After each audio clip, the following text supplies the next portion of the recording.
by Bud Light. And leading up to this night, there'd been a great deal of speculation. Would the Dallas Cowboys move up? Well, the answer turns out to be yes.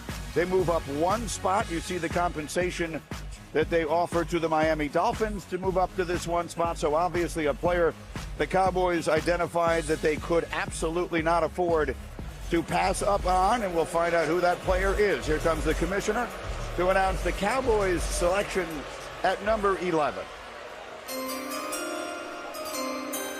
With the 11th pick in the 2026 NFL Draft, the Dallas Cowboys select Caleb Downs, defensive back, Ohio State. Another Ohio State star. He actually was the SEC Freshman of the Year at Alabama in 2023.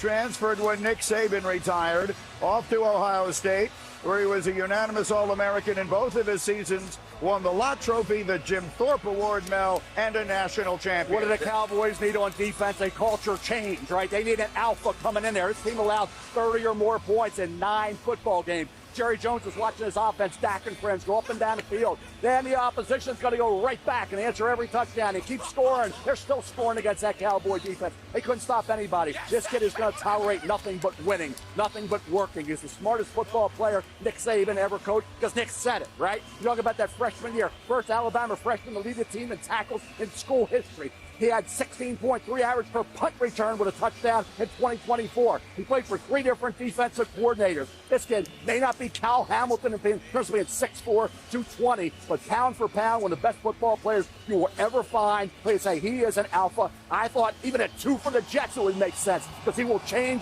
the culture, and nobody on defense needs more than that for the Dallas Cowboys. You know, coaches always talk about, I can coach you up, but you got to go on the field and play.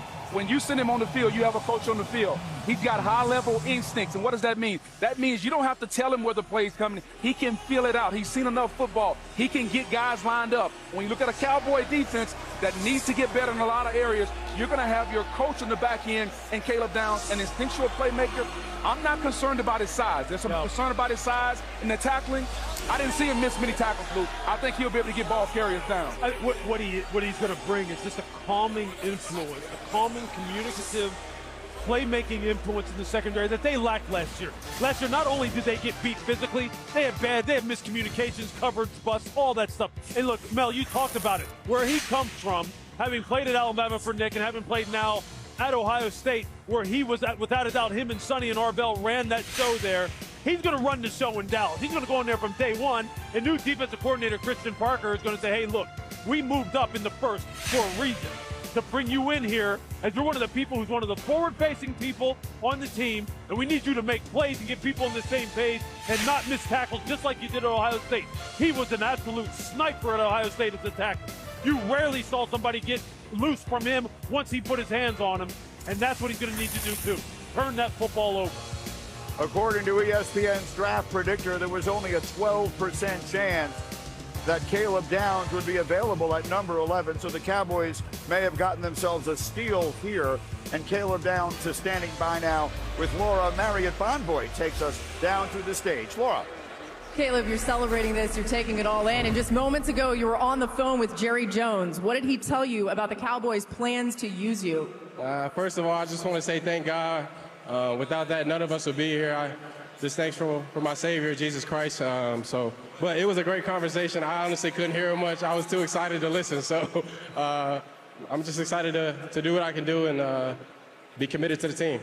We'll ask Jerry later what he said. Now, your brother Josh is a wide receiver for the Colts. Your dad Gary, a running back in the NFL. How special is it for your family that you now get to carry on this legacy? It's an awesome feeling. Honestly, God's blessed us with a lot of favor to be in this situation, and I'm so thankful to be here. And our family, I can't even say enough words about them. There's a lot of love there. Congratulations. Thank you. Appreciate you. So Caleb Downs is a Dallas Cowboy. The Miami Dolphins up next. Mel, it's reasonable to say they need almost everything. We have 30 seconds. They do. Where do you go from here? Well, you got Monroe Freeling and you got Caden Proctor, the 2 offensive linemen I was talking about for the Cleveland Browns, still on the board. They could go any off the board. Is it going to be Ohio State safety Caleb Downs or LSU corner Mansour Delane? They both have an over-under draft position of 9.5. Let's get to it with a coach who coached one and coached against the other, Brian Kelly. We subbed out one running back for the other. Damian Harris out, Emory Hunt in, and Ben DiNucci, our quarterback. Coach, I'll start with you since you've seen both up close and personal. And I loved the story you shared earlier about Delane coming in as a youngster and teaching you something about your offense. Yeah, I mean, he's a unique talent. First of all, you can't be a #1 draft pick at corner unless you have the skill set. I mean, he's a 4.3 40. He's a great tackler. He's got incredible traits. So we're talking about guys that are getting picked in the first 10 that have all those traits. And Caleb Downs has them as well. But if you're looking at 9, and the 9.5 is where he's going supposedly by the experts, I think it's a great fit for the Chiefs at 9 because they get the corner that they need. We had the segment on Mahomes and how do you defend, how do you help Mahomes? Well, you defend better. And either one of these would be a great fit. We could make that case. I think all of us could go around here and have a secret ballot, and we could probably pick either one each and every time. But I love his football IQ, his tackling ability, and corners must play the ball in the air. He could have played wide receiver for us. And when you have those kind of elite ball skills, you turn yourself into a top 10 pick. That's my whole thing. I've always been about, can you score, can you take the ball away? And it was fascinating to hear people, the fly-in February folks come in and say, well, what do you think about his arm length? Like, bro, I watched him break up so many passes, catch so many interceptions. What are we even talking about? Like, this is a cornerback. And so the fact that I feel like he could play either side, boundary, field side, or even in the slot, he gives you that matchup capability. And on top of the fact the Chiefs just got rid of both of their starting corners. So this seems like a more natural fit for him to go there and be the best guy because he is clearly the best overall corner, I feel like, in the class. And when we talk about how many receivers are going to get drafted in the first round, you've had 6. I've heard as many as 8 could go in the first round. Who's in charge of guarding those guys, man to man? It's the cornerback. So I would assume that Mansour Delane is going to go before Caleb Downs tonight. The fluidity, the man coverage ability to be able to shut a side of the field down. What have we seen the last couple of years from a Derek Stingley, a Pat Surtain, a Trayvon Diggs, guys that have a unique ability to latch onto receivers, stay on the back hip. As a quarterback, might look open. Last second, the guys kind of stay low hip and fly in and pick balls off. So if you had to ask me which one I think is going to go first, I would say Delane, just because of the fact that the NFL in today's game is trending so much towards receivers and fast guys on the outside and getting back to more of an aerial attack. So I think you need corners that are shut down to watch those guys. It's interesting because grading these cornerbacks, I hate bail technique, but he can play that perfectly because a lot of corners underestimate their own explosiveness and agility to get back on the play to make a play on the ball. But he does that seamlessly, effortlessly. And the fact that he could mirror and match on the inside, he could do those things playing off, he could play press. He is the complete cornerback in the class. So we used bail technique for him to bait. We were baiting throws because he has elite speed to get back over the top. Now, if you're not very fast and you bail, see you later. It's over, right? But his biggest plays were when he was in a bail technique on the back shoulder, making sure that you didn't throw back shoulder in the red zone when there's so many back shoulder throws. He would use the bail technique, and that's what you're getting. You're getting a guy who understands the game. He really gets it. And that's the fun part if you're a defensive coordinator. You're like, this guy already knows the little nuances of the game. What is it that you said earlier that he in practice, he was talking about the splits of your wide receivers? Yeah, so a tight split by a receiver. Most of the time you're running an out cut or maybe some kind of, you're going to work towards getting some width on a fade route. He would immediately jump outside and there was no route. Or a wide split because you want to run an inside route. He'd jump inside and there was no route. And so we were too predictable with our splits. And he came up to me and said, Coach, you may want to take a look at that because I know what everything is and I've only been here a couple of weeks. That's next level. All right, let's move on to the team that has the 2 top 10 picks, the New York Giants. And Aditi Kinkhabwala said they might be looking to move down with one of those picks, but we'll see. Jonathan Jones reported earlier that he's hearing that they're going to go offense for one, defense for the other, not necessarily in that order. But Emory, you would like them to stay on one side of the ball. Which side of the ball is that? defense, and this is an offensive guy saying hammer down on defense, make your strength stronger. Because I'm envisioning what Bill Parcells used to do with those two inside linebackers. They already have Tremaine Edmonds. He's 6'5". You draft Sonny Styles first. He's 6'5". Now you're clouding up these windows in zone coverage. Now that gets the quarterback to hold the football just a little bit longer to where these edge rushers can now get off the edge and get to the quarterback. So you can create a nice little tight umbrella around the point of attack. Problem is, this was all predicated on them still having Dexter Lawrence. But now you need a nose tackle to clog up the interior. And then with pick 10, because we just eloquently laid out why the lane goes 9, you get Caleb Downs. And I've said this about football since then.